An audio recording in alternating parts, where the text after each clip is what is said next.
डोंबिवलीमधील chemical company स्फोट प्रकरणामध्ये आता 6 दिवस उलटून गेले तरीही अमुदान कंपनीचे वॉचमन मनोज जोंधळे यांचा मृतदेह सापडत नाहीये आणि मृतदेह सापडत नसल्यामुळे जोंधळे कुटुंब अक्षरशः हवालदिल झाले।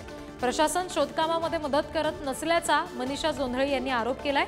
महापालिकेच्या अग्निशमन दलाच्या मदतीने पुन्हा शोधकार्य सुरू करण्यात आले।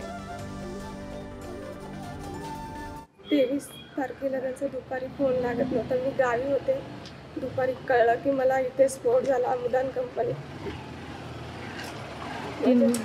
माझ्या 3 मुले, मी गावी होते। गावून दुपारी 3 वाजता बसले आणि रात्री 10 वाजता आले। माझे घरवाले सगळे शोधत होते, सगळे पोलीस स्टेशन वगैरे, पण पोलीस लोक इकडे येऊन देत नव्हते। त्यांना बंदोबस्त असल्यामुळे त्यांना कुठे काही भेटलं नाही। त्यांनी सगळे पोलीस स्टेशन वगैरे, हॉस्पिटल वगैरे शोधले, पण त्यांना कुठेच काही नाही भेटलंय। अजून पण आम्ही सगळी वाट बघते।